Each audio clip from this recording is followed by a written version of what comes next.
ভারী বর্ষণ আর উজান থেকে নেমে আসা পাহাড়ি ঢলে নেত্রকোনার দুর্গাপুরের সমেশ্বরী ও কংস নদীর পানি বৃদ্ধি পেলেও এখনো বিপদসীমার নিচ দিয়ে প্রবাহিত হচ্ছে। তবে নদী তীরবর্তী গ্রামগুলিতে প্রবেশ করছে পানি। ঢলের পানিতে উপজেলার ফুল্লাগড়া, কাউকান্দিয়া, চণ্ডীগড় ও কাকইরগড়া ইউনিয়নের প্রায় 20,000 মানুষ পানিবন্দী হয়ে পড়েছে। এসব এলাকায় দেখা দিয়েছে বিশুদ্ধ পানির সংকট। শনিবার বিকেলে পানিবন্দী এসব এলাকায় পরিদর্শন করেন নেত্রকোনা জেলা প্রশাসক বনানী বিশ্বাস। এ সময় তিনি উপজেলার কাকইরগড়া ইউনিয়নের বিভিন্ন গ্রাম ঘুরে দেখেন। পরে রামবাড়ি গ্রামে শতাধিক মানুষের মাঝে শুকনো খাবার, চাউল ও পানি বিশুদ্ধকরণ ট্যাবলেট বিতরণ করেন।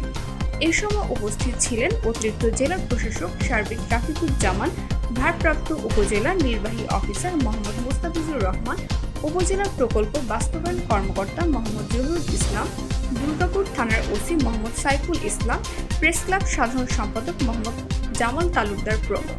এদিকে পানি উন্নয়ন বোর্ডের সূত্র বলেছে, গত 24 ঘন্টায় নেত্রকোনার জারিয়া জামচেল পয়েন্টে 250 মিলিমিটার ও দুর্গাপুর পয়েন্টে 186 মিলিমিটার বৃষ্টি রেকর্ড করা হয়েছে।